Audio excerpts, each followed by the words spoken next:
Bom, então obrigada, Silvia. Queria também, mais uma vez, enaltecer os esforços, né, dos docentes universitários em promover a ciência, tecnologia e a educação universitária por meio desse ambiente remoto. Então, é com muita alegria, realmente, que faço essa parceria com a professora Silvia, por meio de duas disciplinas que lecionamos, uma na graduação do curso de Ciência do Esporte da FCA, do campus de Limeira, da Unicamp, e outra disciplina do curso da Faculdade de Educação Física da Unicamp, campus de Campinas, né? Então, eu trago aqui duas pessoas muito queridas, trazemos, né, Silvia?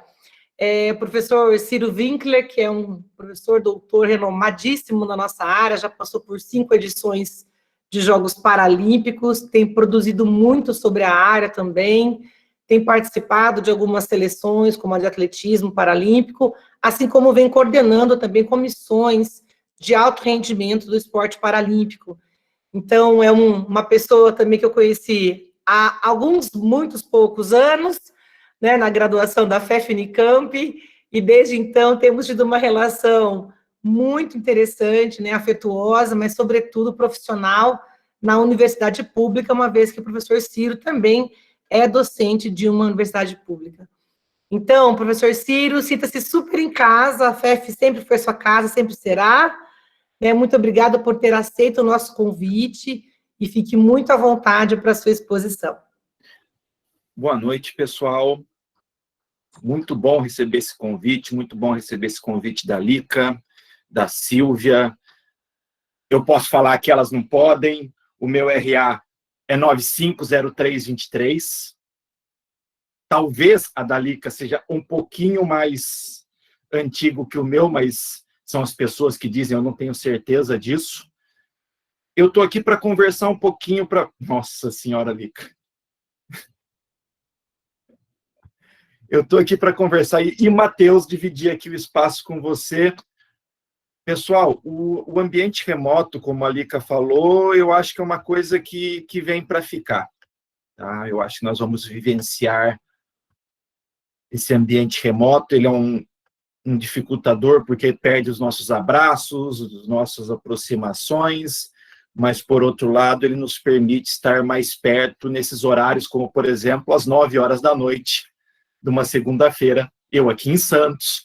Não fui para a praia agora à noite, que é meu horário de correr, mas vim aqui conversar com vocês, conversar sobre os meus caminhos em Jogos Paralímpicos.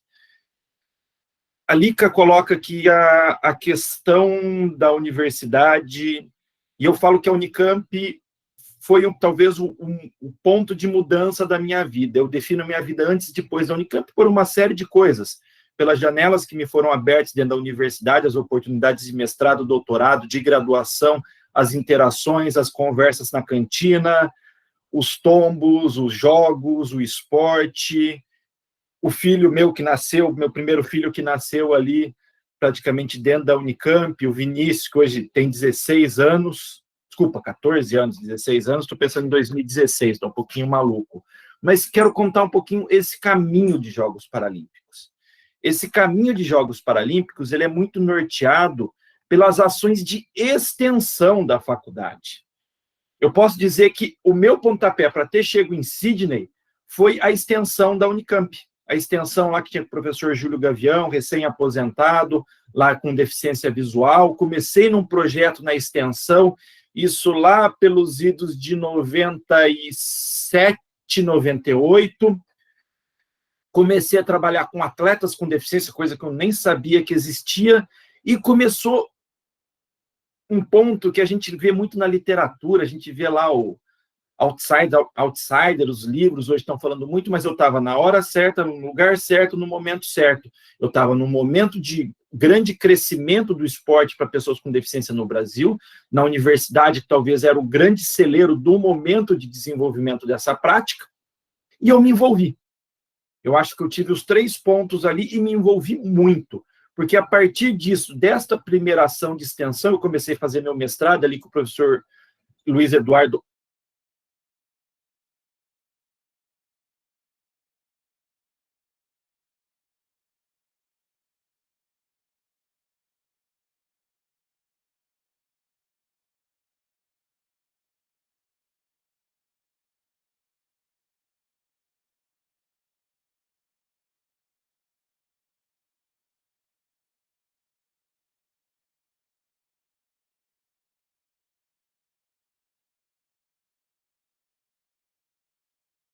Lica, onde eu parei que vocês deixaram de me ouvir?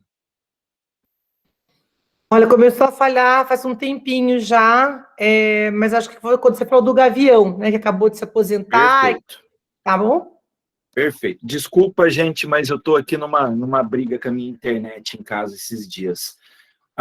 Ele se aposenta, acabou de se aposentar, e foi ali talvez o projeto de extensão, o pontapé para a minha entrada no processo do esporte paralímpico. Tive nos Jogos de Sydney, recém saído da faculdade, no meio do mestrado, fui para os Jogos. É engraçado quando aqui a Lica, a Silvia coloca esses paralelos entre esporte e ciência. Para mim, sempre a participação nos Jogos foi um paralelo entre esporte e ciência.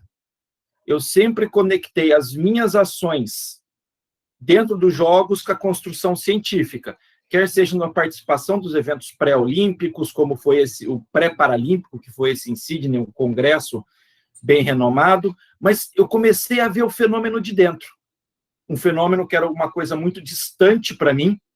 Eu comecei a vivenciar esses jogos de dentro, eu comecei a visualizar as possibilidades, o fenômeno como uma participação, o fenômeno como uma prática de crescimento. Sydney, alguns consideravam até aquele momento um dos maiores jogos da história. Alguns já falavam, não, aqui essa estrutura pode ser os jogos perenes, todas as edições de jogos, elas podem acontecer aqui. E essa foi minha primeira experiência. 4 anos depois, eu estava voltando para os jogos, mas já numa outra condição. Naquele primeiro jogos, eu fui como apoio, empurrador de cadeira de rodas, catador de disco, pegador de gelo. Eu fui como uma pessoa iniciante nesse processo. Cheguei em Atenas já num outro estágio. Eu cheguei em Atenas como coordenador técnico da modalidade atletismo. Se vocês verem a foto aqui, que é de um jornal que saiu da Unicamp na época, você vê ali o celular, denota o tempo, você vê que precisava de máquina fotográfica de pendurada. Aqui a cerimônia de abertura, que é uma cerimônia de premiação. E estar nesse backstage dos jogos é uma coisa bastante interessante, porque você começa... Oi. Eu não estou visualizando, não sei se é só eu, não estou visualizando a tua apresentação. Não é só você, Silvia, porque o espertão aqui caiu e esqueceu de voltar à apresentação, né? Obrigado, Silvia. Aqui na imagem, a gente tem uma imagem que saiu no jornal da Unicamp, na época, sobre a participação numa cerimônia de premiação, aqui numa cerimônia de abertura. E o meu papel sempre nos jogos foi de backstage, aparecendo o mínimo, dando suporte para os treinadores, dando suporte para os atletas, para que o esporte acontecesse da melhor maneira possível. E o que é bastante interessante, do meu ponto de vista, é que a gente sai ali de Sydney com uma participação com algumas medalhas e chega nos Jogos do Rio na 5ª colocação. Então, eu consigo participar desse processo de crescimento dos jogos, eu consigo visualizar esse crescimento dos jogos, mas eu vejo uma modificação dos Jogos Paralímpicos. Isso é uma coisa muito legal. No movimento paralímpico, ali no 96, jogo de Atlanta, ele é considerado o início da era moderna dos Jogos Paralímpicos. Então, eu pego praticamente o início da era moderna dos Jogos Paralímpicos e sua evolução nessas últimas 5 edições, indo para a 6ª. Aqui é o jornal da época, lá, Ciência mais Paralimpíadas igual Records, que é o papel da universidade, especificamente da Unicamp, nesse processo, que foi da produção de ciência, da formação de recursos humanos, para desenvolver atletas.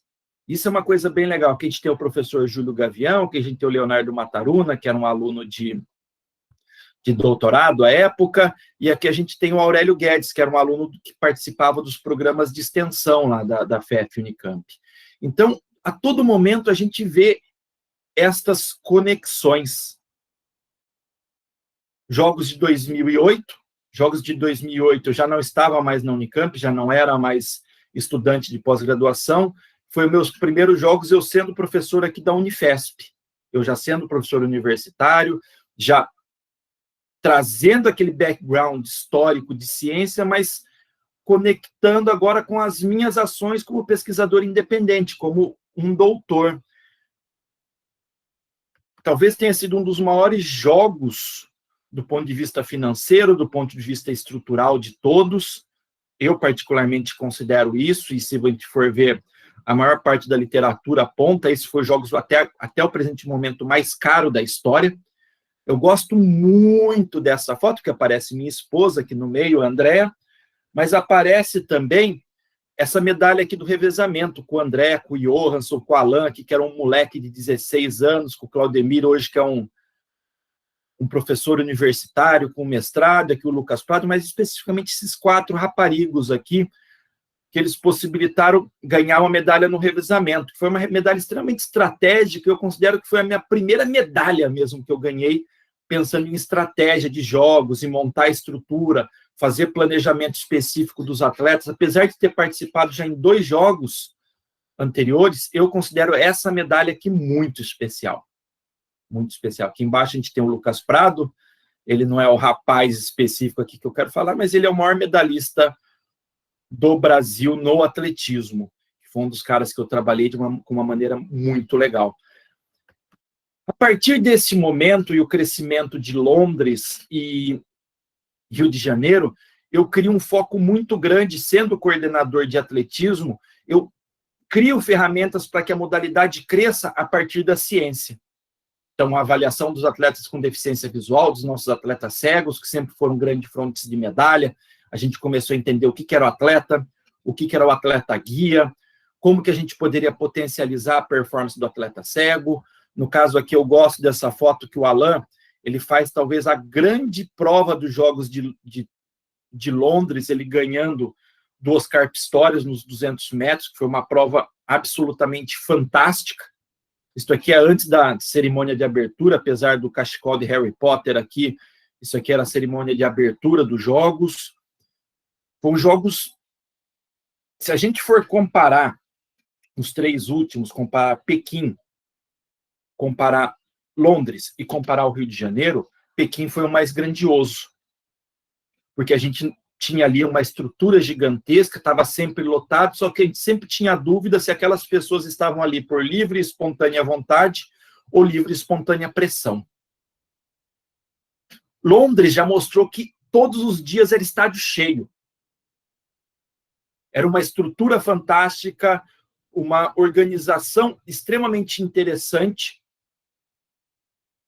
Sempre tinha repercussão midiática aqui nesses jogos. Eu dei entrevista para jornais alemães, jornais espanhóis, tive que falar sobre os elefantes brancos que corriam o risco nos jogos de 2016 no Brasil, tudo isso em inglês, mas para mim foram jogos extremamente interessantes.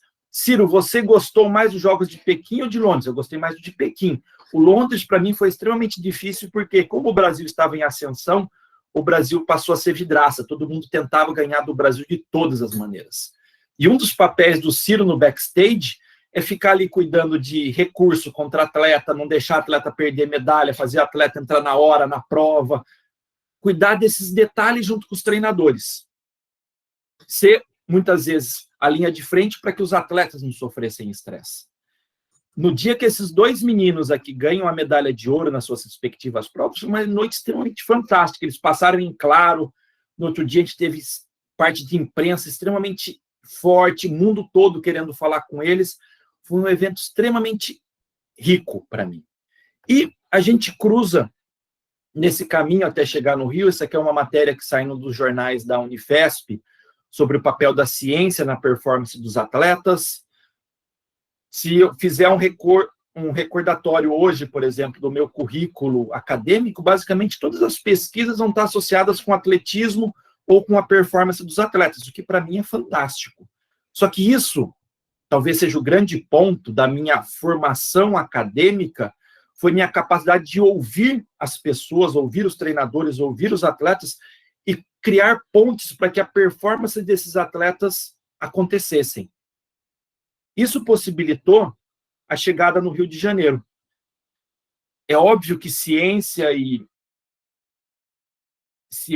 esporte nem sempre dá certo, né? Porque a coisa que eu mais investi no ciclo para o Rio de Janeiro era a preparação das mulheres, com acompanhamento de ginecologista e uma série de outras coisas. Só que o Ciro resolveu ter uma filha nascendo no dia 6 de setembro de 2016. vocês não devem estar assim se atinando, mas no dia 7 de setembro foi a abertura.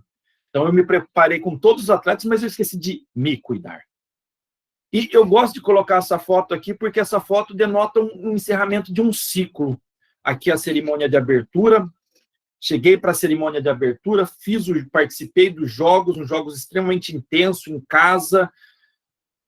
Se a gente teve os jogos de Pequim, um grande público, a gente teve os jogos de Londres, sempre lotado, extremamente organizado, a gente teve os Jogos do Povo, que foram os Jogos do Rio de Janeiro, que a gente tinha todas as arenas lotadas, e infelizmente a do atletismo era mais vazia, porque o Engenhão, ele não é tão próximo. Então, quando eu coloco esse cenário, eu coloco um processo praticamente de 20 anos de construção da minha participação de jogos, vendo esse fenômeno, vendo jogos muitas vezes que não tinha tanto público, como lá em Sydney, se tornando uma grande massa esportiva, onde as pessoas iam para se divertir. Eu, por exemplo, a minha amiga professora Eliana, durante os Jogos Olímpicos, eram frequentadores entre as arenas esportivas na interação social, o que foi uma coisa extremamente forte, tanto nos Jogos Olímpicos quanto nos Jogos Paralímpicos. Uma coisa que há 20 anos, 16 anos, era algo impensável. Então, eu acho que é interessante a gente olhar esse fenômeno do esporte nessa linha do tempo, dentro desse processo de transformação. A gente vê o esporte paralímpico como um fenômeno saindo da reabilitação ali em 1960, entrando na era moderna nos anos 2000, e se tornando um grande fenômeno de massa hoje. Hoje é o terceiro maior evento multiesportivo do mundo. Pô, professor, mas é terceiro ou segundo? Algumas pessoas falam segundo, algumas pessoas falam que é terceiro. A gente tem os Jogos Olímpicos como o maior fenômeno, e a gente tem a Universiades e as Paralimpíadas disputando para quem é o segundo maior evento multiesportivo. E é um esporte que, se a gente for parar para pensar, um fenômeno que a gente for parar para pensar, o tamanho que ele tomou, a gente entende porque nós estamos, nesse momento, a menos de 100 dias dos Jogos Paralímpicos, a menos de 80 dias dos Jogos Olímpicos, porque a gente discute se o Jogos vai ser cancelado ou não, pelo tamanho que ele se tornou como uma ferramenta cultural, uma ferramenta de interação, mas principalmente uma ferramenta mercadológica. O custo e o investimento que foi feito em Pequim, hoje, Pequim é o ano que vem nos Jogos de Inverno, nos Jogos de Tóquio, impedem o cancelamento deste evento nesse momento. Então, é interessante você passar para pensar, para olhar.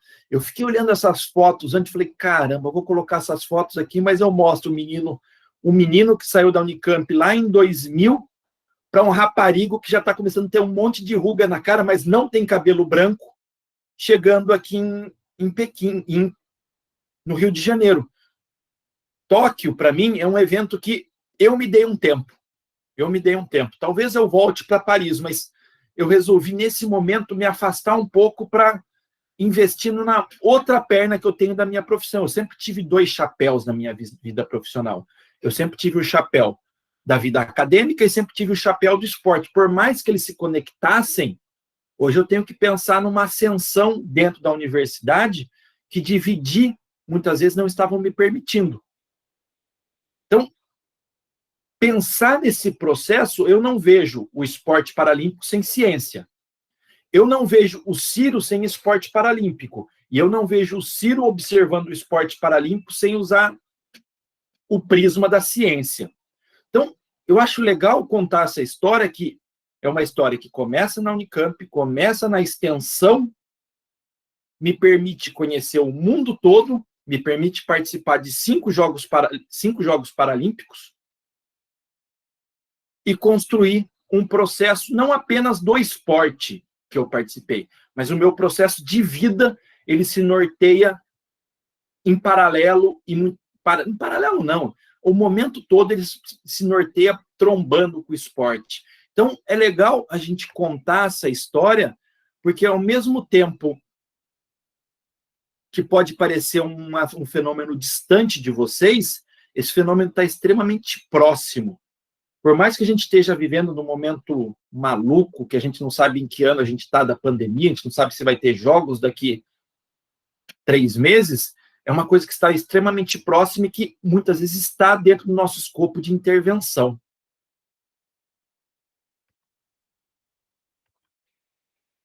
Eu deixo aqui, pessoal, meus contatos, o meu Telegram, o meu Instagram, o meu e-mail, quem quiser contato, ouvir mais, mas eu me ponho aqui para perguntas de vocês.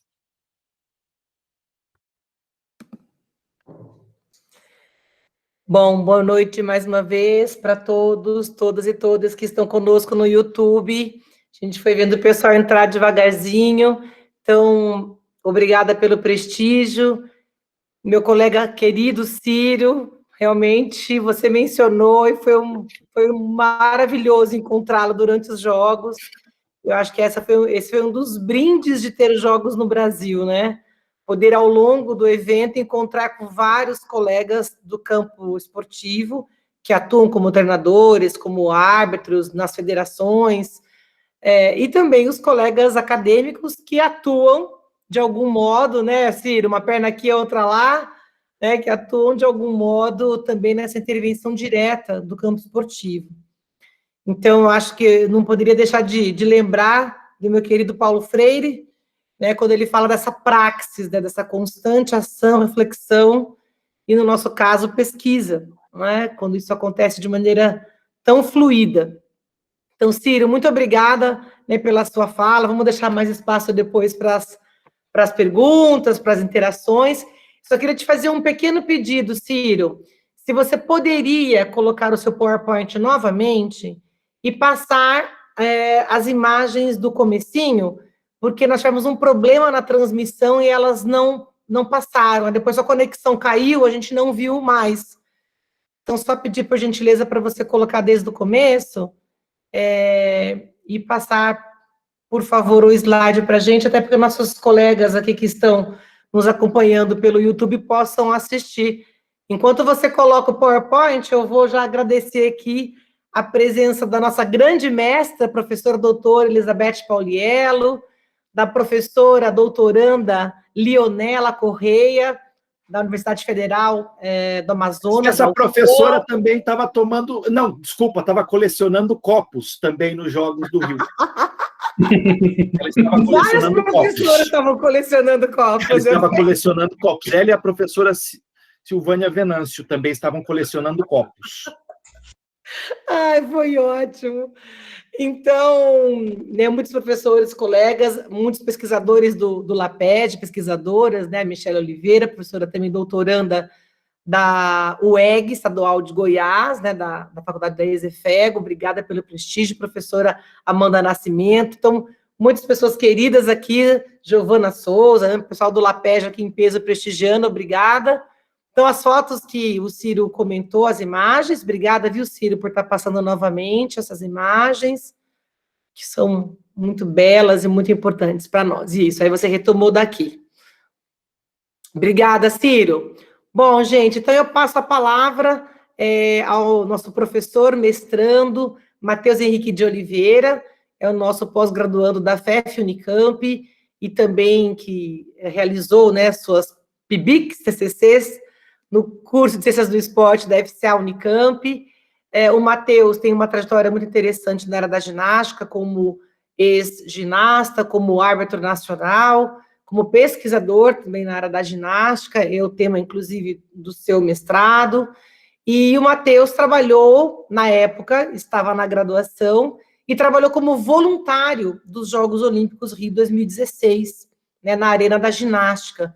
Então, o Matheus traz também um olhar interessante dessa edição, naquela época, como graduando, né, como um aluno concluindo a sua formação universitária, mas também como pesquisador e árbitro. Então, uma experiência bem interessante para compor com a experiência do Ciro, e por isso que nós convidamos esses queridos para falar um pouco com a gente das suas experiências e o que isso impactou também nessa relação com o campo da pesquisa e com o campo universitário.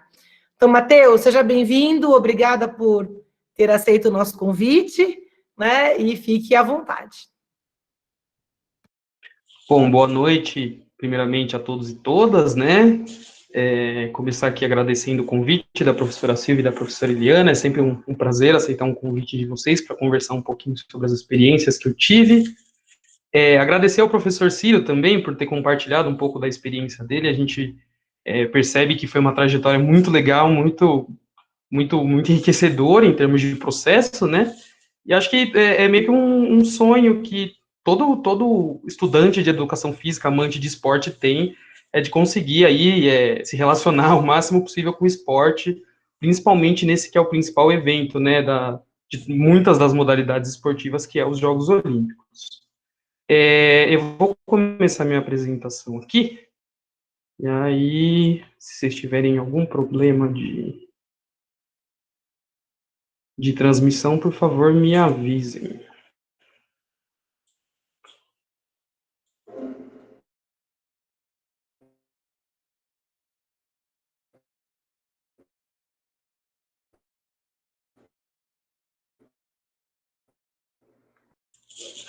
Muito bem. Ginástica nos Jogos Olímpicos de 2016, experiências práticas e olhares acadêmicos.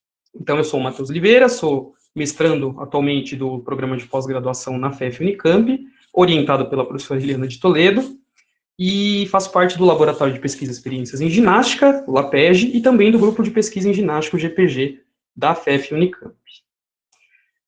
Eu vou começar essa apresentação fazendo uma linha do tempo da minha relação esportiva, porque, na verdade, ela tem muito a ver com o que a gente vai conversar aqui hoje. Muito sobre questões de trajetória, de processo, seja ele esportivo ou na graduação, e para demonstrar um pouquinho também de quais foram as minhas motivações para participar como voluntário nos Jogos do Rio 2016. Então, eu comecei a minha trajetória esportiva lá em 1999, faz um tempinho já, não tanto quanto os RAs dos professores aqui presentes hoje, mas é uma história um pouquinho mais recente. E, na verdade, eu comecei inicialmente no Karatê, foi a primeira modalidade que eu pratiquei, e pouco tempo depois eu acabei migrando para a ginástica, e treinando lá na minha cidade, lá em Guarulhos. Não cheguei a um alto rendimento, não me desenvolvi muito, acabei parando um pouco cedo por conta de uma lesão, mas desde sempre, desde pequeno, que eu mantenho essa relação mais próxima com a prática.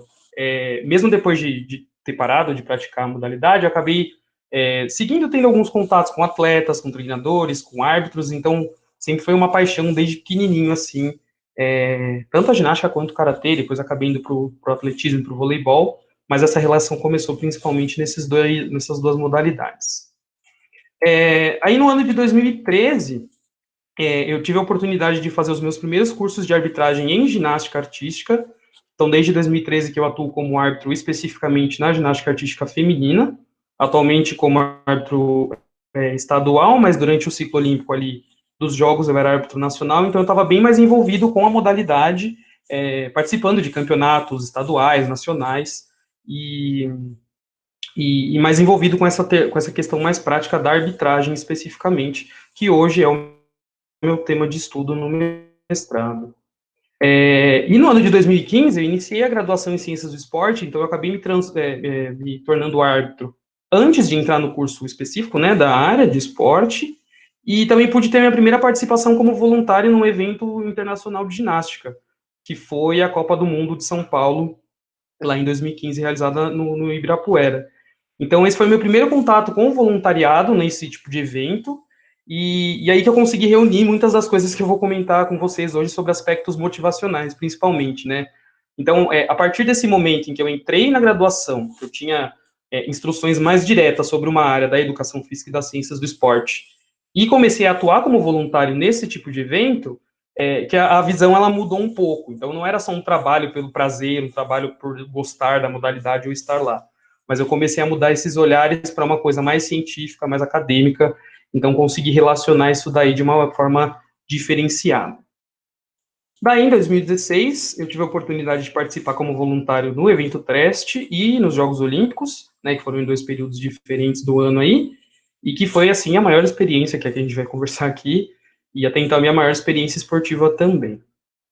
E, por fim, finalizei a graduação em 2019 e entrei no mestrado no ano passado, tendo como um objeto de estudo a arbitragem, né, que eu já atuo faz alguns anos, e também relacionando com algumas questões que eu pude perceber enquanto eu estava atuando como voluntário.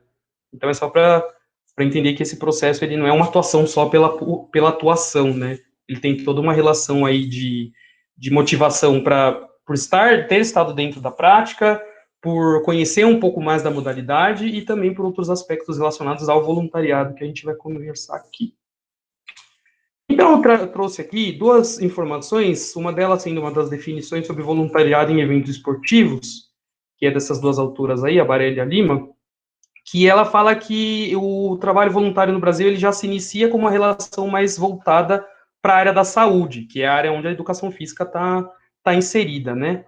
Então, ele é um trabalho que ali tem uma relação também com a religião, mas com uma questão de trabalho voltado para ajudar o próximo, para fazer um bem maior funcionar, né? Que muitas vezes as pessoas acabam por confundir que voluntário é um trabalho de graça e que não se ganha nada, mas por essa definição a gente percebe que vai além disso, né? Vai em ajudar o próximo, em termos de saúde, de reabilitação, e também em questões religiosas, e enfim. E aí, num outro trabalho mais recente, existem alguns dados, né, que foram publicados pelo Comitê Olímpico Internacional, falando sobre o aumento do número de voluntários nessas últimas Olimpíadas, né? Então, esse dado ele traz que lá em Barcelona, em 92, eram 30 mil para 50 mil nos Jogos de 2016. Então, existe um volume, um aumento de volume significativo para esse número de voluntários. Acho que tanto pela proporção, né, do tamanho do evento, quanto também pela procura, pela demanda, né, que as pessoas tinham por poder participar desse tipo de evento como voluntário. Então, é só para a gente ter uma noção de quantos são e como isso é importante, né.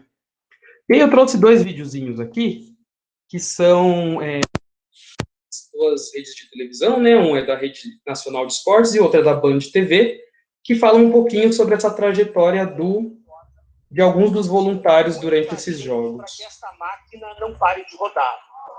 9 e 10 da manhã, e essa fila é para entrar no Parque Olímpico.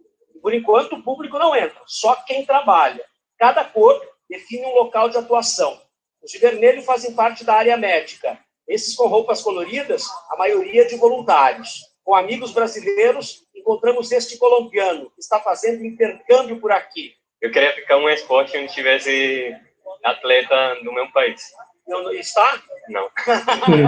O Rio de Janeiro vai receber para essa Olimpíada 50 mil voluntários. E eles vêm de 156 países. A maior parte vem do Brasil mesmo. Depois vem os americanos, os ingleses e os russos.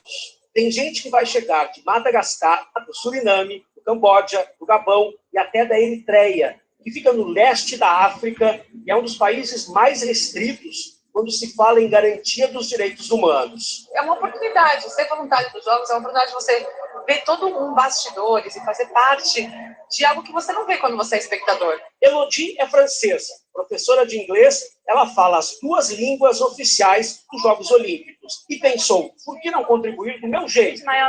Diz que o Rio é fantástico, está sentindo a vibração olímpica e espera ter o melhor momento da vida dela. I'm hoping to have the time of my life here. Este professor russo, naturalizado americano, já foi voluntário em várias ocasiões. Fala 8 línguas, sonhava em vir para o Brasil para dizer bem-vindo a todo mundo.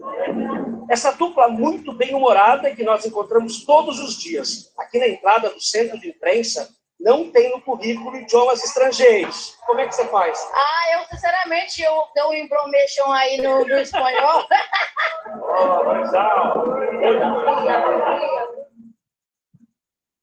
Então, deu para perceber aí que o pessoal brasileiro era realmente bem animado.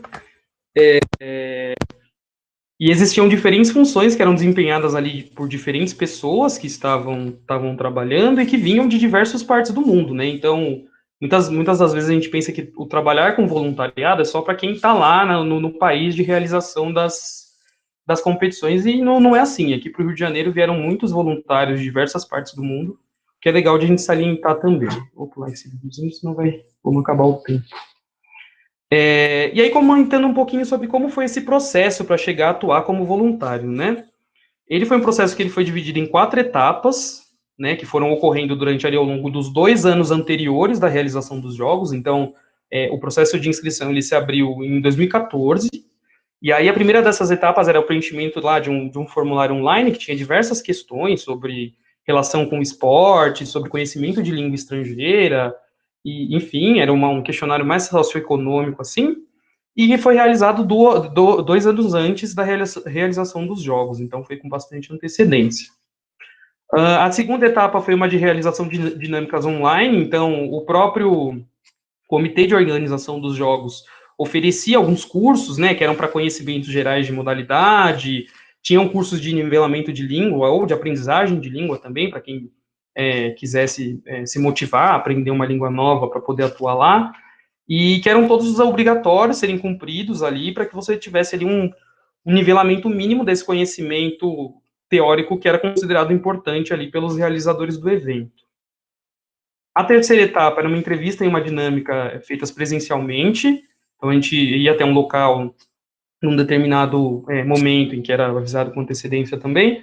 A gente fazia ali uma entrevista individual com algumas psicólogas e avaliadoras tal, e depois umas dinâmicas em grupo com pessoas das quais a gente não conhecia, né, de diversos esportes diferentes, e é nesse momento que eles meio que iam encaminhando as pessoas para diferentes esportes, né, então, lá na inscrição, você declarava que era de algum esporte X, tinha lá a opção de você elencar, né, com quais práticas você era melhor relacionado, e lá nessa terceira etapa, quando você fazia a dinâmica, você tinha ali um adesivinho indicando de qual modalidade você desejaria trabalhar, né, e aí rolava uma dinâmica em grupo. Também para dividir, relacionado às funções, né, que cada um iam desempenhar dentro dos jogos. E a última das etapas foi a convocação para atuação dos eventos, ali, que no caso do evento teste dos Jogos Olímpicos ocorreram 10 meses antes, então a gente teve um tempo legal de preparação ali, de poder se adequar ao cronograma, de saber em quais momentos a gente ia atuar ou não, para poder organizar em termos de hospedagem, de dinâmica para chegar até o local, então foi bem legal essa questão de ser um pouco antes. E aí a gente recebia também mais alguns outros treinamentos relacionados à instalação, a regra de conduta, né, de trabalho dos voluntários também, e um pouco tempo antes a gente recebeu a nossa escala de trabalho, que eram em quais dias a gente ia atuar, que podia ser uma coisa meio conversada lá com os coordenadores de área, mas que, então a gente já tinha uma noção de mais ou menos onde e como a gente ia atuar nos jogos com bastante antecedência, que foi bem legal. E aí eu cheguei nessa parte dos aspectos motivacionais, porque como eu comentei, a minha motivação principal para participar desse tipo de evento, ela foi muito pessoal, foi muito de ter um desejo por ter uma relação com a modalidade, conhecer pessoas que iam estar lá, e de participar de um evento desse tamanho que a gente não tem todo dia aqui no nosso país, né? E aí eu trago alguns trechos de entrevistas com voluntários também retirados de um trabalho dessas duas autoras, no qual eles contam um pouquinho sobre esses aspectos motivacionais e eles me contemplam também. Então, o primeiro dos entrevistados fala que participar de um momento histórico que estava tendo aqui no Rio de Janeiro. Então, como eu comentei, é um evento que não acontece toda hora, não é tão acessível a esse ponto, né? Poder participar de um evento daquele porte que foi a primeira vez que a gente recebeu. Um outro entrevistado fala que era uma coisa assim de mostrar que a gente era capaz, uma coisa mesmo de brasilidade, né? Envolvimento mesmo de abraçar mesmo a causa. Então tinha também, no meu caso, um movimento muito nacionalista de querer fazer, executar um papel bem feito e mostrar que o brasileiro sabe fazer um evento desse tamanho. Gostar de esporte para mim é tudo, é aquele fanatismo por esporte em televisão e acompanhando nos jornais e tudo. Eu sou bem apaixonado por esportes, então, até se está passando, sei lá, curling ou luta livre na TV, eu paro um pouquinho para assistir. Sempre foi um gosto bem grande que eu tive. Eu me inscrevi e comecei a experiência para mim incrível, né? Então, o agregar essa experiência de viver esse momento também acho que é muito legal, muito importante. E, no meu caso, por exemplo, se eu não tivesse agregado isso daqui, eu não estaria aqui conversando com vocês. E além de alguns outros aspectos, como a realização de um sonho pessoal, ganho de benefícios acadêmicos, como utilização das horas, né, de trabalho para cumprimento das horas complementares na faculdade, por exemplo, e possibilidade de ajudar os outros, são alguns outros pontos aí que as autoras levantam de uma forma bem legal. E aí, chegando para a atuação, né, quando eu estava lá, foi incrível, assim, tem muita coisa para comentar, mas o mais importante é que os voluntários, eles eram divididos ali, né, em 2 turnos, em 2 escalas de trabalho, o pessoal fazia a parte mais da manhã até o início da tarde, o resto do pessoal do início da tarde até o início da noite. Em escalas de trabalho de 6 a 8 horas, dependendo da etapa da competição, com direito a uma refeição de acordo com o horário de trabalho.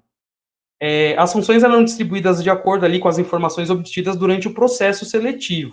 Então, quem era selecionado e estava ali em posições mais importantes é porque durante todo o processo lá, 2 anos antes dos jogos, acabou demonstrando ali uma relação um pouco maior com aquele tipo de função. E também de acordo com experiência prévia em outros eventos esportivos. Então, por exemplo, estar no evento teste não foi algo obrigatório, era um convite à parte, mas que no fim das contas acabou contando alguns pontos por eu já entender da dinâmica de deslocamento no espaço, que era muito parecido, já entender da dinâmica ali do evento, então tinha toda uma questão de experiência prévia nesse tipo de evento que eles também levaram em consideração para distribuir essas funções, né? Os voluntários só sabiam qual a função iriam exercer naquele dia ao chegar no local de trabalho, então a gente não sabia se um dia a gente ia ficar lá dentro da área de competição, e no outro dia lá no backstage, por exemplo. Era uma função que ela era passada pela gente, pelos coordenadores de área, no dia da competição. A escala, ela existia, você sabia que ia trabalhar naquele dia, mas a sua função você acabava sabendo só quando você chegasse lá. E algumas das funções possuíam diferentes posições que eram definidas por sorteio. Então, nesse caso dessa imagem que eu trouxe, eu fiquei com a equipe do Brasil, masculina, na final por equipes, né, que foi um dos grandes eventos da ginástica artística lá nos Jogos. E todas essas plaquinhas, que a gente chamava de pirulita, elas ficaram viradas para baixo, assim, e a gente ia até lá e sorteava cada um com qual equipe que ia ficar. E nesse caso eu peguei a última e fiquei com o Brasil, dei uma sorte do caramba de poder acompanhar os meninos aí que eu já conheço e gosto bastante há bastante tempo. E aí também as funções, elas eram divididas entre, né, 2 porções, assim. Durante os dias a gente ia trocando essas funções para que todo mundo pudesse fazer o máximo de funções possíveis lá dentro. Então eles eram divididos em 2 partes. Uma que era o pessoal dos trabalhos administrativos internos, que eram ali voltados para auxiliar do ginásio de treinamento, que era ali próximo do ginásio de competição, atendimento ao público, auxílio para os cerimoniais, organização dos documentos ali, das súmulas de competição, auxílio à imprensa também era um pessoal que trabalhava bastante, mesa de dúvidas, que era um pessoal que tinha mais domínio de línguas estrangeiras, normalmente, que ficava. Enfim, eram várias funções que era, na verdade, muito mais gente que ficava do lado de fora, assessorando a competição, fazendo a coisa rodar, do que do lado de dentro, né? E aí o pessoal do Field of Play, que era o pessoal que ficava lá dentro da área de competição, eram algumas outras funções mais específicas, como a escolta dos atletas, né, que era responsável ali por conduzir eles para cada um dos aparelhos, o controle de acesso nas entradas e saídas, porque em alguns dos momentos das competições tinham trocas de treinadores, o pessoal da equipe médica precisava entrar ou sair, então tinha que ter um pessoal controlando isso também. Auxiliar de mesa de recurso, que foi quando eu fiquei na final de solo, por exemplo, a gente era responsável por receber esses recursos vindos dos treinadores e levar até a mesa responsável. Auxiliar médico, auxiliar de tecnologia, dentre outras funções do pessoal que ficava lá dentro do local de competição. Então também tinha muita gente, cada um com uma coisa mais específica, assim. Aí tem uma imagem da equipe que trabalhou no primeiro dia como escolta, né, dos atletas. Então essa foi o nosso trabalho inaugural, digamos assim, de competição, porque a gente chegou a trabalhar uns dias antes nos ginásios de treinamento, por exemplo. E aí eu trouxe 2 videozinhos, mas eu vou passar um deles só. Vou passar aqui o primeiro. O final, por equipes do masculino, só para demonstrar um pouquinho dessa função para vocês. Que a gente teve que ensaiar esse caminho, né, por onde a gente ia para cada um dos aparelhos durante todos os dias, então a gente chegava um pouco mais cedo para ensaiar. Você está vendo ali brasileiros, mas apenas três se apresentam Daí todo mundo ficava meio apreensivo, assim, mas a gente tinha que esperar um sinal, né, para poder se deslocar todo mundo junto, todo mundo sincronizado.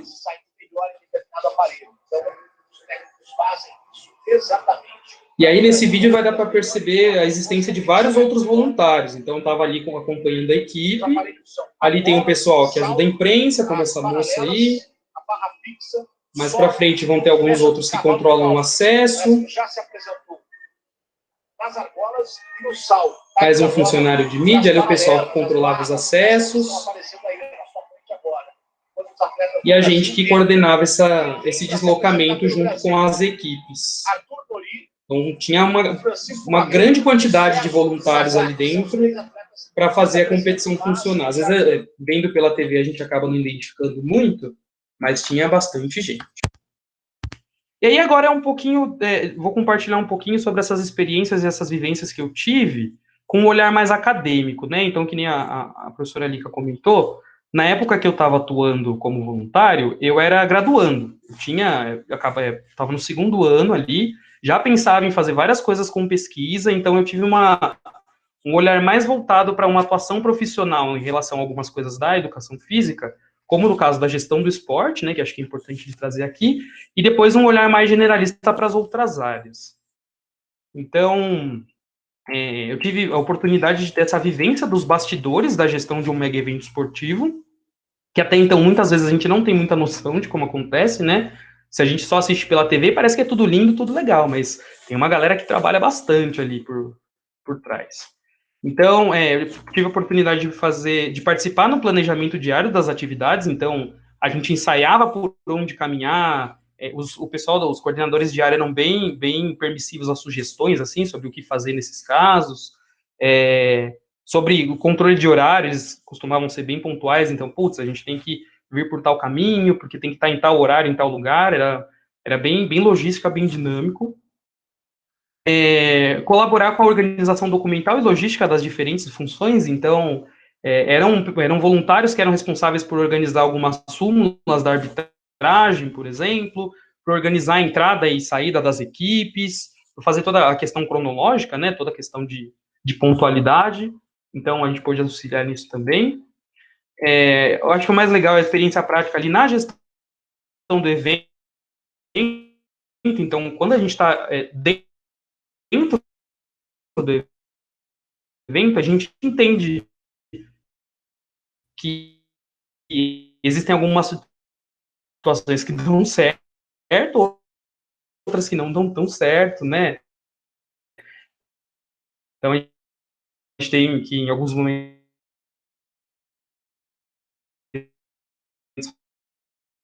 fazer algumas readequações, tem algumas coisas que acabam atrasando,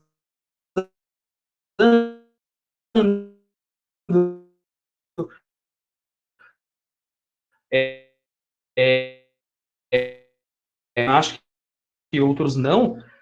Foi muito legal de ter essa troca também com pessoas que não eram muito da área, que ficavam às vezes muito impressionadas com alguma coisa que para o pessoal da ginástica era mais comum de se ver, e de ter essa troca de experiência, de vivência junto com pessoas do país inteiro e do mundo inteiro, foi muito legal também.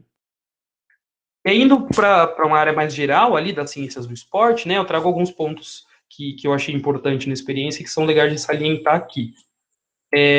Foi muito legal de poder analisar de perto esses aspectos gerais que são relacionados ao mais alto rendimento possível na modalidade. Então, ali estavam os melhores atletas de uma modalidade que eu pratico desde pequeno, fazendo, assim, o fino do fino, né? Praticando o melhor do que eles conseguiam possível. Então, eu conseguia fazer algumas relações e observações muito pertinentes a essa organização e aplicação das sessões de treinamento. Então, quando eles estavam lá no ginásio de treino, quantas séries faziam, como eles montavam a série, se repetia muito um tal elemento, se eles faziam um reforço na academia, como é que era essa organização e essa aplicação dessas sessões em diversos termos, assim, né? Tanto ali enquanto ela estava sendo aplicada, ou quanto ela estava sendo planejada. Isso foi muito, muito legal de poder acompanhar. Alguns aspectos psicológicos mais gerais, né, e mais específicos, então, era perceptível o nervosismo de dos momentos anteriores dos atletas entrarem ali no ginásio, de como eles se sentiam ali, se eles mandavam bem na competição, se não mandavam tão bem, como que era questões de pressão, de estar competindo num evento daquele.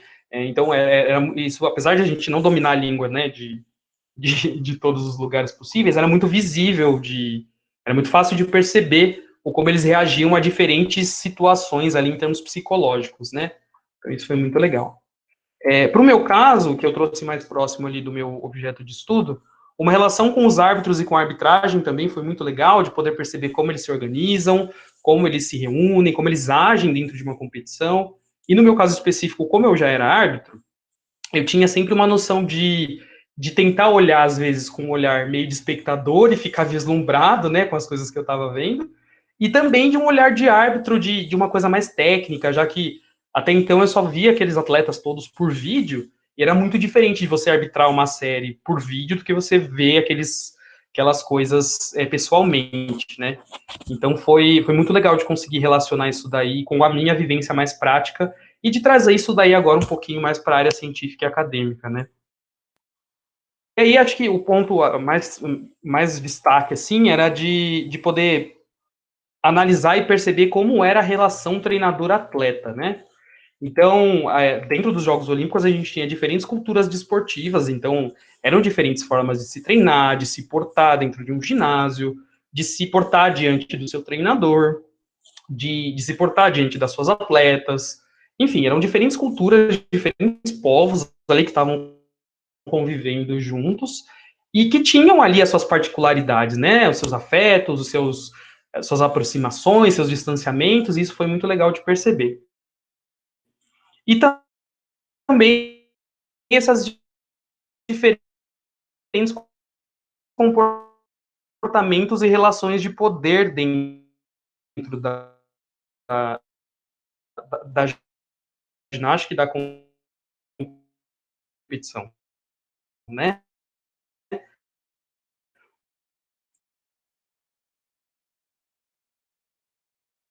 E poder vivenciar algumas relações muito... a gente começa a pensar algumas coisas sobre como dentro da maior competição do mundo isso ainda acontece, né? Na ginástica. Claro que acontece em outros esportes, mas como aqui a gente está falando sobre a ginástica, acho que vale salientar.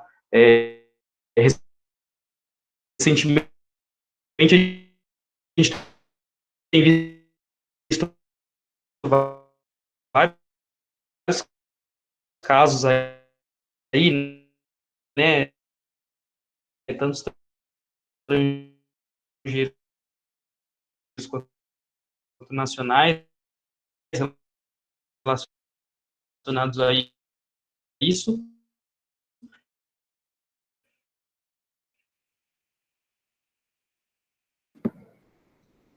Matheus, você nos ouve bem? Travou um pouquinho a sua imagem para nós. É um assunto que está Começou bem uma em voga. oscilação da internet e nessa... Tá. Matheus? Vocês conseguem... Oi? Vocês conseguem me Teve ouvir bem? uma pequena falha na transmissão, na sua conexão. Você falhou um Tá. pouquinho, depois congelou um período. Se você pudesse repetir um pouquinho o seu último minuto, seria ótimo. Tá, eu parei na relação treinador-atleta, foi isso? Um pouco mais para frente. Quando Tá. você fala das culturas e aspectos comuns, né, aos esportes e à ginástica, que você viu de alguns casos ali que chamaram a atenção. Tá bom, beleza. Então, como eu estava dizendo, é muito legal de perceber essas diferentes culturas esportivas, né? De como os atletas se portam de formas diferentes dentro de um ginásio, como eles se portam de formas diferentes em relação ao treinador, em relação ao público, enfim, que isso é muito advindo de uma cultura ali do país do qual eles estão representando. E para esses casos também a gente percebeu foi possível de perceber alguns diferentes comportamentos e relações de poder, né? Então, em alguns momentos a gente era muito nítido de perceber que era o treinador falar e o atleta escutar, uma relação muito unidirecional, né? Então a gente percebia algumas aproximações, alguns distanciamentos, e em alguns casos, de uma forma mais grave, né, essa foi a parte não muito legal, né, de participar desse tipo de evento, de perceber como algumas situações foram abusivas, né, em termos de agressão física, de abuso moral, né, agressões verbais, por parte dos treinadores principalmente, né, e que mesmo no maior evento do mundo, de uma modalidade específica, e claro que isso acontece em diversas outras modalidades, mas como a gente está falando da ginástica aqui, em pleno ano de 2016, isso ainda acaba acontecendo, né? A gente vê aí na mídia, ultimamente, diversos casos, diversos relatos de casos de abuso, sejam sexual, moral, agressivo, em diversas partes do mundo, e aqui no Brasil também, e isso no mais alto rendimento possível também acontece, né? Que não é noticiado 100% das vezes, com muita precisão, mas que infelizmente acontece, e eu vivenciei algum desses momentos, foi uma situação muito complicada, mas que a gente, na posição de voluntário, também não tinha muito uma posição a ser tomada em relação àquilo, né? A gente era só uma pequena parte da competição. É claro que agora, acho que no meu papel como cientista, como pesquisador, é de reforçar o quanto esses debates são importantes, o quanto de se trazer essa informação é importante, para que isso seja discutido, debatido, e que não se repita mais, nem aqui no Brasil, nem em outras partes do mundo, né? E aí, trazer essa informação de que essas relações, principalmente de treinador e atletas, estão em consonância ali com alguns debates científicos que são provocados por membros do nosso laboratório, né, do LAPEG. Então, recentemente, a gente teve aí uma defesa de trabalho de conclusão de curso que falava justamente sobre esses casos de abuso em academias de ginástica, né, de musculação por mulheres, e que acaba vindo desse micro da academia e chegando ainda assim no esporte de mais alto rendimento possível. Então, são debates aí que eles se prolongam para essas diferentes áreas do esporte. E também por outros autores internacionais, né, como a professora Larissa Galati, que é super estudiosa dos treinadores esportivos, dessa relação de formação, das competências que eles devam ter. O professor Michel Milstedt, também lá de Santa Catarina, estuda bastante isso, além de outros autores estrangeiros internacionais que estudam essa relação, e por mais que esses estudos existam, eles apontam algumas dificuldades, e parece que isso ainda caminha a passos lentos, né, para ser resolvido. Mas de alguma forma precisa ser, então, seja pela ciência, pelo diálogo mais formal, mais informal, aliás, isso precisa parar de acontecer para que o esporte se desenvolva de uma forma muito legal a nível mundial. E aí eu trago, para ir finalizando, alguns prós e contras desse voluntariado, né? Então, alguns desses pontos positivos que eu trouxe aqui são de conhecimento dessas novas culturas, de oportunidade de atuar com essas diferentes pessoas de diferentes estados e países. Então, a gente acaba, mesmo que não queira, conhecendo muita gente, o que é muito legal. E é uma oportunidade muito boa de se ampliar essa rede de contatos, né?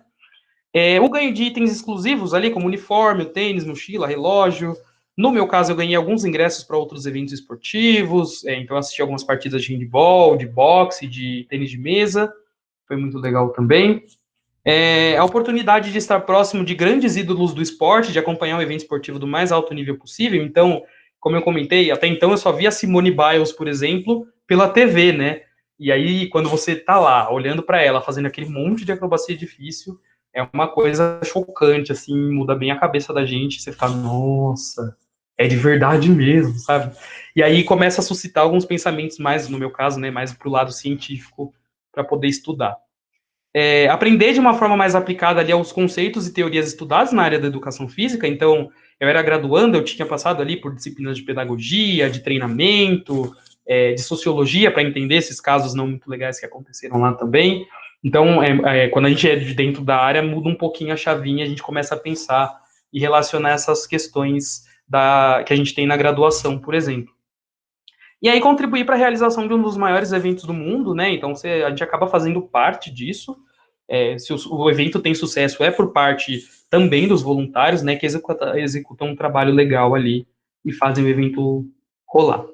Mas como nem todo tem só ponto positivo, né? Os eventos também trazem alguns pontos não tão legais assim.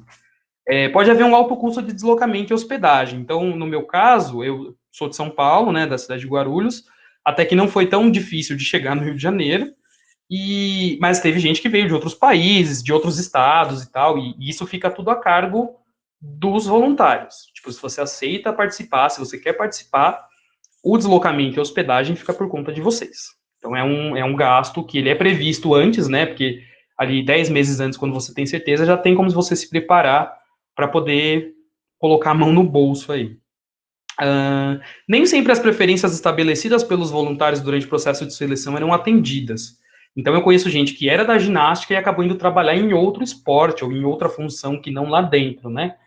Da mesma forma que nem todo mundo que era lá dentro era da ginástica. Então, não parece ter tido uma clareza muito grande para essa seleção de pessoas que eram da ginástica ou da modalidade que for, enfim, e as pessoas que não eram. No processo seletivo, você coloca lá tudo bonitinho, mas chega lá no final, você acaba nem sempre atuando onde você quer, infelizmente.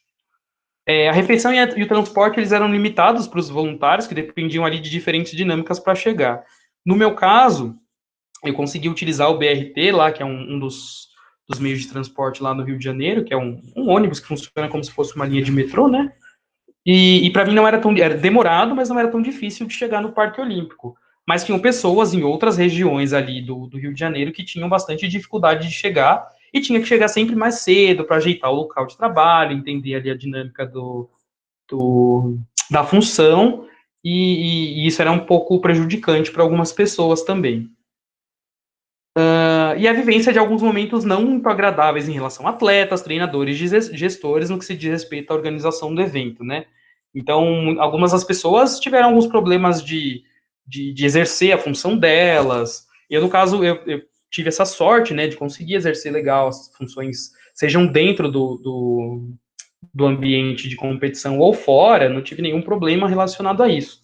Mas de presenciar algumas situações não muito legais em relação a treinador atleta, eu acabei vivenciando um pouco mais, em relação à agressão, enfim, a abuso moral.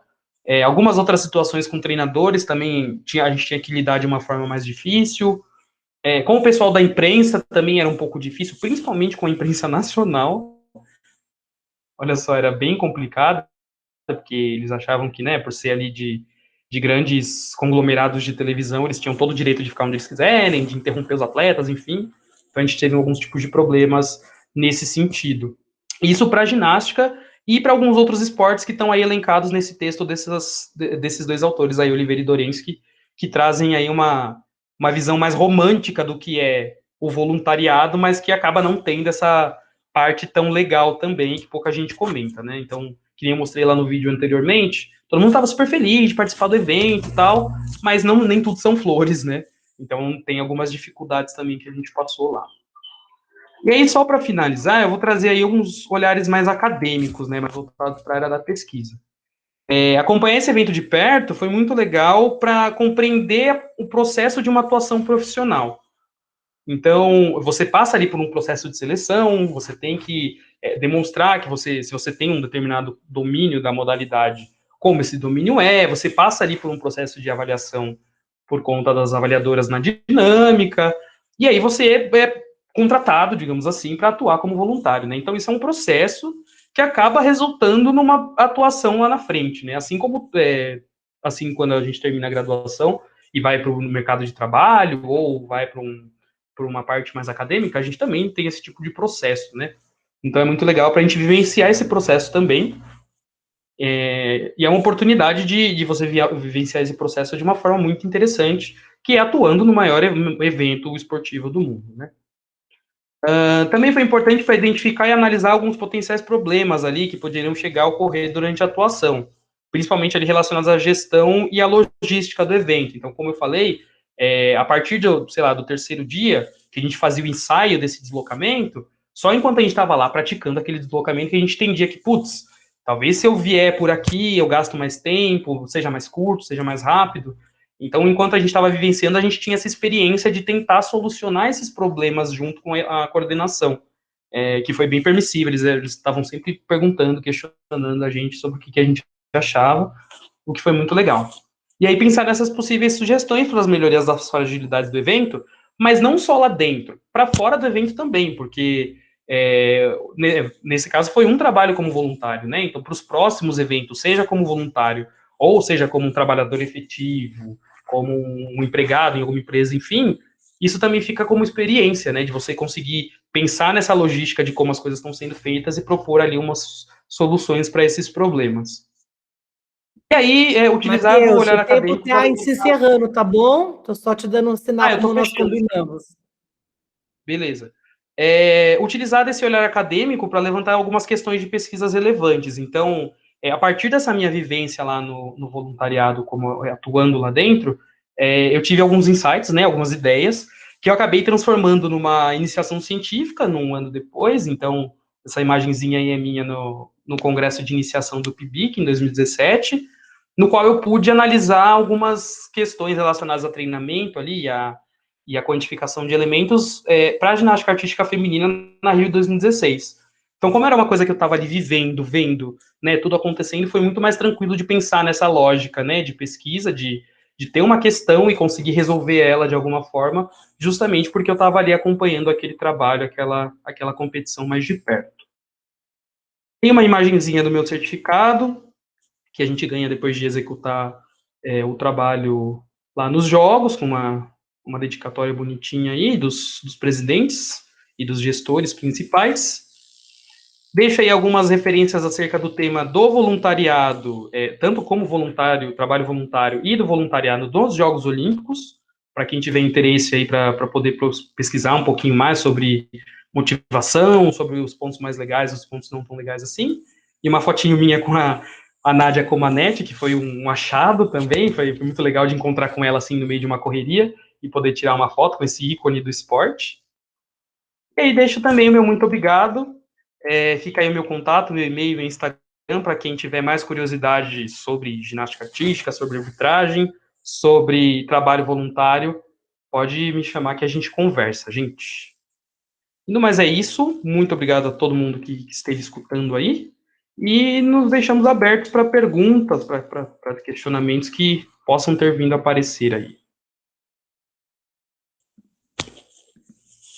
Bom, Matheus, muito obrigada mais uma vez, né, pela sua participação, pelo seu cuidado também, assim como o Círio, né, de trazer detalhes, essa relação entre pesquisa e ensino e extensão, que é algo que nos é muito caro na universidade, né? Então, tanto eu como o Silvio, como o Ciro, como docentes universitários, temos tentado blindar isso, trazendo essa importante valorização, embora nem sempre a própria universidade não valorize isso, né, do modo que deveria, ao nosso ver. Bom, nós vamos abrir agora, então, um momento para o nosso debate, para perguntas, mas antes disso eu queria agradecer outras pessoas que passaram aqui pela nossa sala virtual do LAPEG, pelo canal do YouTube, a professora Laurita Schiavon, que deu um grande olá para o querido Ciro, também amigo de velha data desse grupo, e também para o Matheus, que é pesquisador do GPG, da FEF-Unicamp. Então, a Laura, como coordenadora do grupo, também aí enalteceu a presença de vocês aqui na nossa live de hoje, né? Então, também queria agradecer o Alexandre Murilo e outras pessoas que fizeram, a Thaís Saito, que fizeram comentários aqui no chat. Então, agradecer essa participação e essa troca de experiências e saberes que estamos também cultivando no chat, quando essa iniciativa é online, algo bem interessante também, que as lives enalteceram, essa comunicação online. E é pensando nela que a gente vai abrir esse momento para perguntas, reflexões, considerações, e a Silvia já aqueceu o nosso momento aqui com uma pergunta no chat para vocês. Queria perguntar para os dois qual a relação que vocês observam entre os jogos e o lazer, tanto dos voluntários como de atletas, treinadores ou do público em geral. É possível pensar que a experiência dos jogos impactou de alguma forma neste lazer dessas pessoas?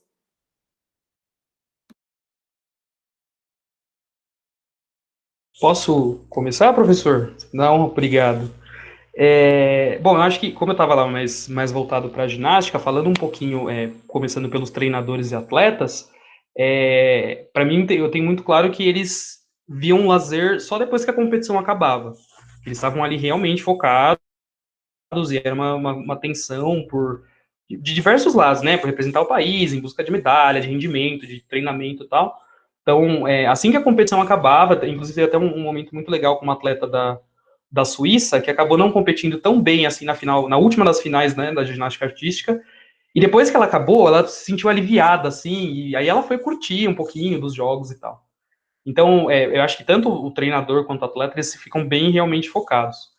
Mas no caso dos voluntários, que nem eu mostrei ali no primeiro vídeo que eu passei para vocês, eles estavam achando que tudo, porque o brasileiro normalmente é assim, né? Para eles era tudo uma festa, eles estavam trabalhando de uma forma muito legal, isso foi salientado em diversas reportagens pelo mundo aí, que a ação dos voluntários foi muito legal, mas eles todos trabalhavam com muita alegria, era muito prazeroso para eles estarem ali, né? Para nós, né? No caso eu também estava. Então, eu acho que eles viam, de alguma forma, apesar de acordar cedo, pegar ônibus, o fato de estar lá trabalhando, para eles era muito interessante, eles viam em alguns momentos como parte do lazer também. E eu acho que a experiência dos jogos super impactou de alguma forma o lazer, porque a gente vem ali no caso do Parque Olímpico, que era um espaço de eventos de música, né? E acabou virando um outro espaço de eventos de música também, como o Rock in Rio, Lollapalooza, que eram grandes festivais. O brasileiro já estava ali meio acostumado com esses grandes eventos, né? A gente teve a Copa do Mundo em 2014, antes teve o Pan-Americano lá em 2007, então veio se construindo essa ideia de que um grande evento esportivo também faz parte do lazer. Então, eu acho que o brasileiro fez daquilo uma festa, sente falta hoje em dia de um evento daquele tamanho, com certeza, e se tiver de novo, o brasileiro vai de novo, porque parece que a gente gostou bastante, sim.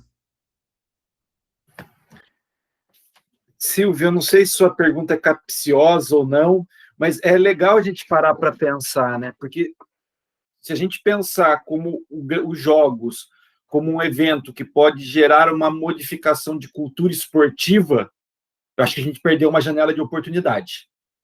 Sim, existe um entendimento das pessoas, especialmente no esporte paralímpico, daquela vivência, do entendimento da diversidade humana. Houve uma pequena modificação, mas poderia ter sido muito melhor. Os programas esportivos, os programas de cultura, para aquela pessoa usar o seu tempo livre para praticar o esporte, para praticar a ginástica, ou outras modalidades que às vezes não fazem parte da nossa cultura, eu acho que foram mal aproveitados. Esse é um ponto que eu vejo. Mesmo o Parque Olímpico, a gente vê ali tudo que está sendo dificuldade para ser aproveitado como equipamento para o Rio de Janeiro, né? Até agora a gente não definiu se a GLO vai ou não gerir o Parque Olímpico, então a gente vê esse ponto ali como uma coisa complexa. Então, eu vejo que, para o momento, sim, foi fantástico do ponto de vista lazer. Desde a coleção de copos, que eu sei que a professora Eliana ela ficou meio cheio de copos na casa dela. Eu confesso que eu também. De todas as modalidades olímpicas e paralímpicas, ela tem a coleção completa.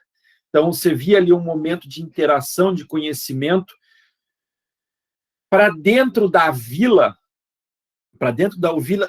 e reduzindo o lazer para a ocupação do espaço livre, eu estou sendo bem reducionista aqui na visão do lazer, existia um processo onde existia uma interação muito grande entre os atletas, entre os treinadores.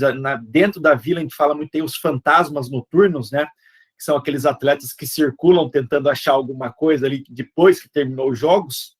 Alguns até antes que terminou os jogos, né, já estavam circulando, procurando ganhos de diferentes formas. Então, eu vejo um processo bastante interessante, mas o principal ponto que eu vejo dos Jogos do Rio, acho que a gente perdeu uma janela de oportunidade do ponto de vista educacional. A gente podia ter sido muito mais efetivo, levando essa educação para dentro da escola, para conhecimento do esporte, conhecimento dos atletas. Teve uma modificação. A gente vê fotos hoje, por exemplo, de crianças, vão falar, vamos jogar voleibol sentado. Em escolas regulares, as crianças sentando no chão, jogando voleibol sentado, as crianças sem deficiência. Sem o Rio, eu acho que isso não ia acontecer como uma ferramenta tanto pedagógica quanto de brincadeira. Mas eu acho que a gente podia ter sido um pouco melhor nisso. Eu acho que isso é uma frustração do ponto de vista do educador, Ciro, e a gente vê que, como o Matheus fala, talvez tenhamos outros jogos daqui 100 anos, mas a gente poderia estar bem mais à frente nesse processo. Ciro, eu gostaria de aproveitar esse seu último comentário, né, para também ouvi-lo sobre essa percepção, assim como as leituras, né, os estudos que você vem acompanhando, sobre esse impacto dos Jogos Paralímpicos no Brasil, sobretudo para uma conscientização acerca desse esporte. Você acabou de comentar, né, sobre a introdução, por exemplo, de alguma dessas práticas no ambiente escolar, sobre uma certa democratização desses esportes, não é? Sobre o acesso à população de maneira geral a esse tipo de esporte e a tipologia, diversidade, inclusive, de esportes e provas que nós temos do esporte paralímpico. Né? Parecia que os brasileiros conheciam muito mais alguns esportes de inverno que viam pela televisão do que as próprias modalidades paralímpicas, não é? E quiçá, e muito menos, os esportistas brasileiros do esporte paralímpico. Não é? Então, queria ouvir um pouco, né, a sua fala, uma vez que você estuda e trabalhou, né, em muitas edições como treinador e como gestor das seleções. Uma das coisas, Lica, que eu acho que é legal a gente parar para pensar nesse processo de modificações é a questão de leis, né? Porque todos os países, por exemplo, hoje, o Japão, a grande briga hoje no Japão, especificamente em Tóquio, é mudar a legislação hoteleira para a questão da acessibilidade. A gente esquece que, e não enfatiza tanto, que a Lei Brasileira da Inclusão ela foi de 2016. E, com certeza, ela teve uma participação do momento paralímpico que o Brasil vivia ali. Então, é legal a gente parar para pensar que, sim, existem os processos de modificação. O Rio de Janeiro, especificamente, todo o transporte, se a gente pegar 2007, os Jogos Pan-Americanos, todo o transporte foi uma loucura. Os caras lá não admitem, mas como foi feito o transporte adaptado lá, foi uma reunião minha lá dentro do Rio 2007, onde eu dei a sugestão de como tinha que ser o transporte adaptado, serrar os ônibus, fazer rampa. Fizeram. 2016, o município do Rio de Janeiro já tinha transporte adaptado. Então, é uma série de pequenas coisas. A gente sabe, infelizmente, qual que é o problema que a gente pensa. Pô, o problema foram os Jogos do Rio ou os últimos 5 governadores, 6 agora, governadores do Rio de Janeiro que estão presos. O sexto não está preso, mas foi impeachado. Então, a gente... É óbvio, e pela leitura que eles têm feito, qual que é o grande problema de legado de jogos? É que, infelizmente, os grandes jogos nas estruturas macros dos senhores velhinhos lá do COI, eles servem de oportunidade para desvio de dinheiro. No Brasil, não. Em Barcelona, em Atlanta, e todos os países. Isso não é uma coisa só do Brasil. É que no Brasil o pessoal não quer fazer pequeno. O pessoal quer exagerar. Então, existe um processo de legado, sim, mas, infelizmente, por tantos desvios que a gente faz na nossa cultura, o legado se torna pequeno. Então, a gente, sim, teve uma mudança de cultura. Infelizmente, voltando para a resposta anterior, Lica, ainda nós somos trogloditas ou monoglotas no esporte no Brasil. A gente só sabe falar de futebol. Se a gente for falar, por exemplo, o Nori ou o Arthur na ginástica, a gente só sabe deles de 4 em 4 anos. A gente sabe porque a gente está dentro do esporte. Mas a gente só quer saber do Gabigol e de outros atletas.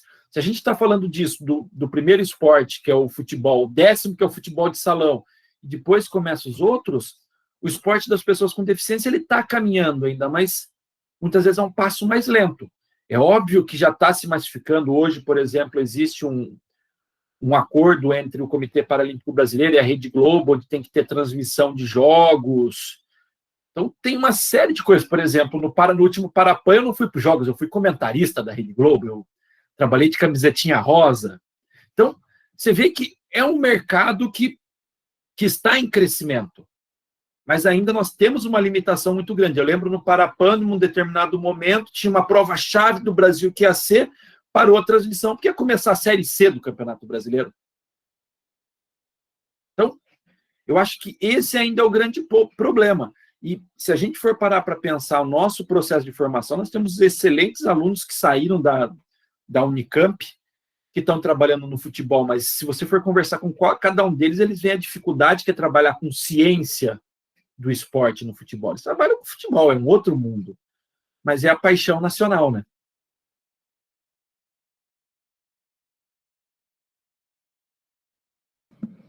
Círio, obrigada. É essa percepção que a gente também tem, e eu acho que eu quero aproveitar aqui para falar alguns, que eu estou de olho no meu outro notebook aqui do lado, vendo o chat do YouTube.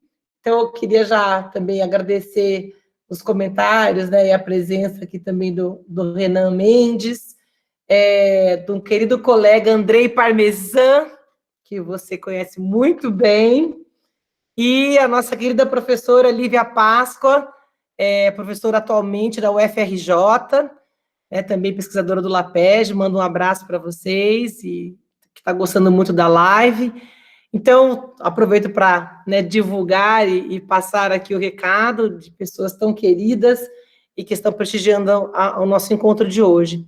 Círio, obrigada, eu concordo, né, voltando à sua resposta, eu fico muito preocupada como docente, especialmente que trabalha, né, nessa perspectiva de gestão e organização de eventos esportivos, de ginástica, sobretudo, nossos seminários, né, também o nosso fórum de GPT, a gente vem trabalhando num esforço grandioso de cada vez mais ligar a universidade ao campo de atuação, né? Então, é nessa direção que vai minha pergunta para você e para o Matheus, enquanto não temos mais perguntas aqui no chat. Então, eu queria ter a questão de vocês. Os treinadores, de maneira geral, de outros países do mundo, como também do Brasil, veem com bons olhos a universidade e vice-versa. Quer dizer, a universidade também está criando possibilidades, pontes, para um trabalho um pouco mais colaborativo com esse campo da intervenção. Então, eu queria ouvir, né, do Matheus e do Círio, qual foi esse olhar, né? Quer dizer, essa experiência no diálogo com treinadores, árbitros, ginastas, e também nos bastidores, né, Círio, que acho que você também levantou esse aspecto, que, ao meu ver, ele é muito importante, né? É igual a gente fala dos nossos cafés da cantina da universidade, né? Muita coisa se decide ali, se resolve ali, né? Então, essa importância desse trânsito, dessas trocas que aconteceram também nos bastidores ou em outros momentos aí de maior usufruto desses espaços, né, dos Jogos Olímpicos, dos Jogos Paralímpicos. Então, eu queria ouvir de vocês como que vocês perceberam isso. Ficou nítido que isso está muito afinado, isso está dissonante, isso tem rusgas ou não? Obrigado, professor. Bom, falando um pouquinho da minha experiência, né, que eu tive lá com alguns treinadores da ginástica e do voleibol, por exemplo.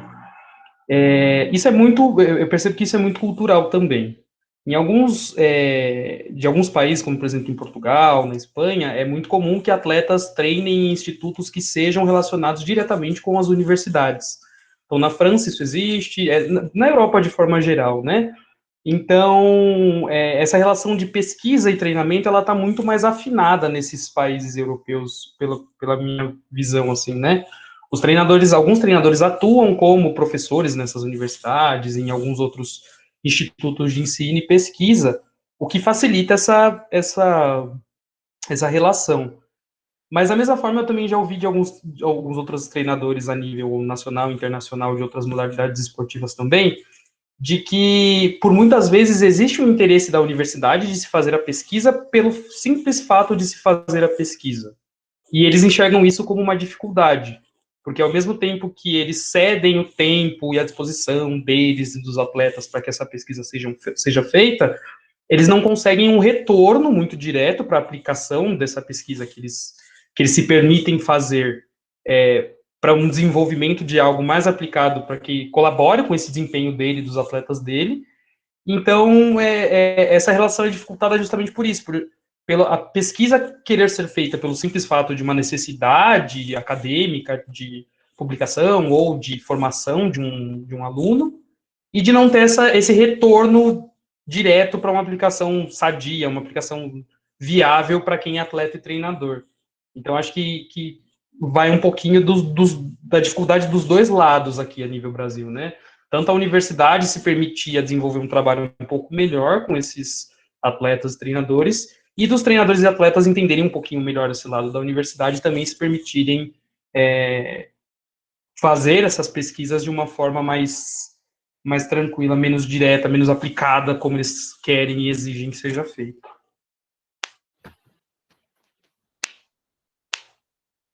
Lica, o grande ponto que a gente vê, por um lado, são os muros da universidade, né?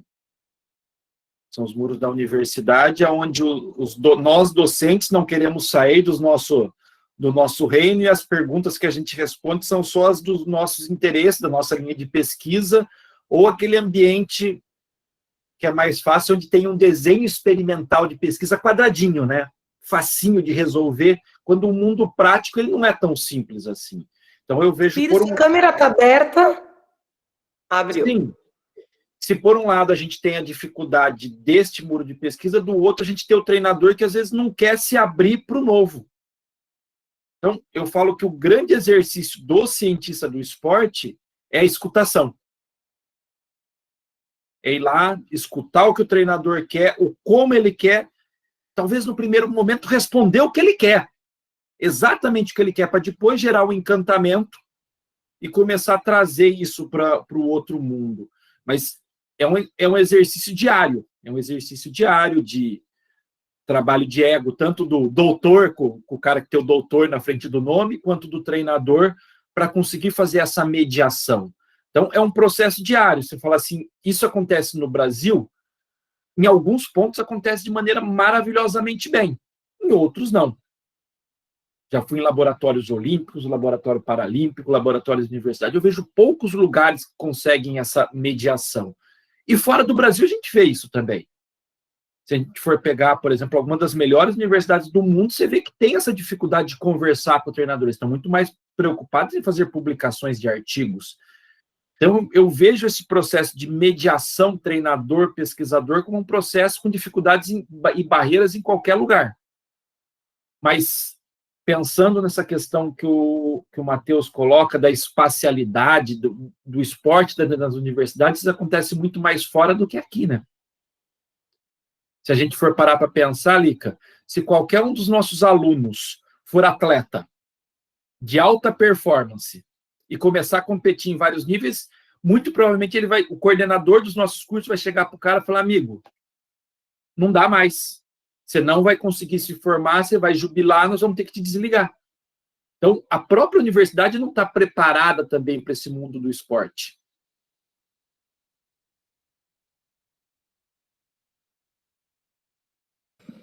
Obrigada, Matheus. Obrigado, Ciro. Concordo plenamente, né, com a fala de vocês, e eu acho que esse vem sendo o nosso esforço cada vez mais, né, de criar essa ponte, de poder, de fato, fazer um caminho, né, de mão dupla entre os ginásios, né, os treinadores, os atletas, os árbitros, né, e os pesquisadores. Então, a gente vai continuar nessa trajetória.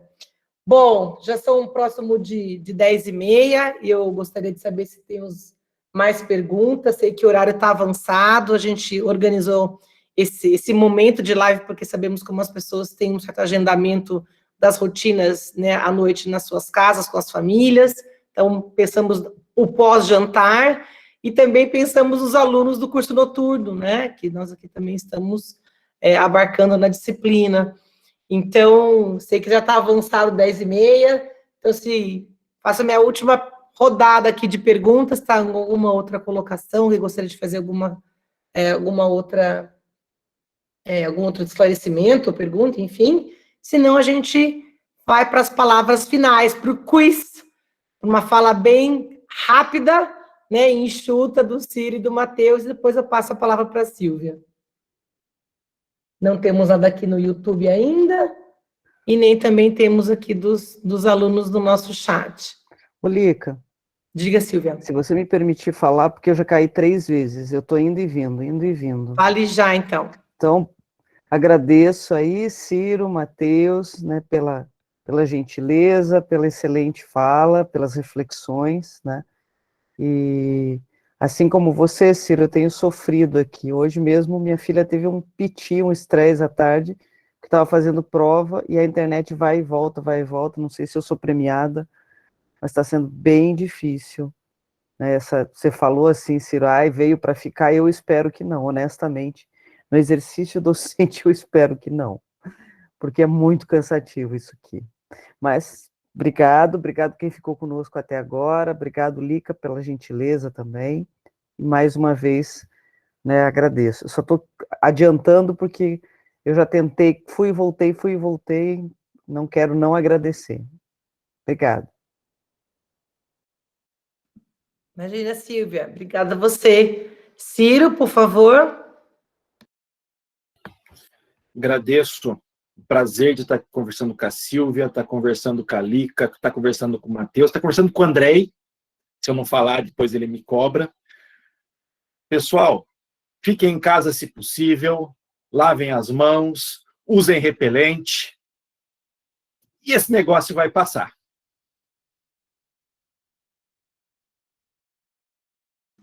Matheus.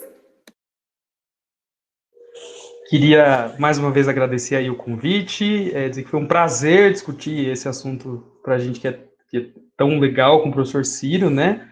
Reforçar as palavras dele para que as pessoas se cuidem e motivar para que as pessoas participem desses programas de voluntariado, seja num mega evento esportivo, ou seja num evento mais local, porque os eventos precisam desse tipo de pessoa, dessa mão de obra, e é uma experiência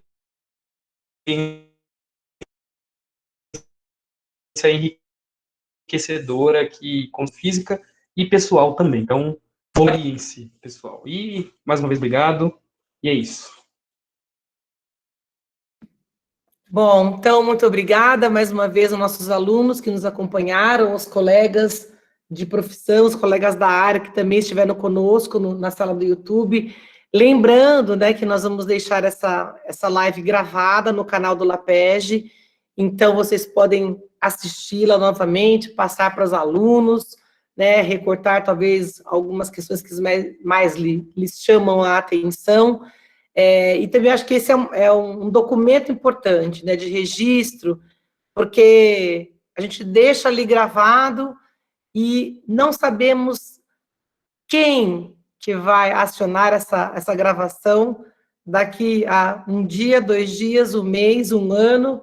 Então, também é uma lógica bem interessante pensar que o que hoje fizemos pode ser muito importante para muitas pessoas, né, a médio e longo prazo. Então, gratidão a todos e todas e todas, e nos vemos na próxima. Obrigada, boa noite, continue se cuidando.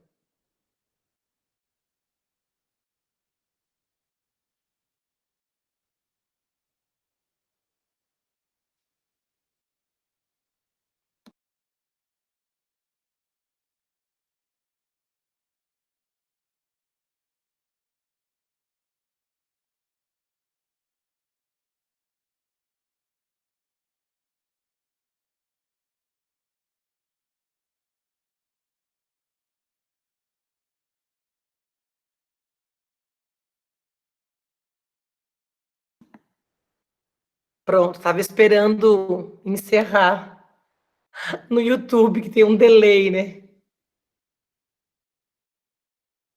Obrigado, Lica. Tem que encerrar.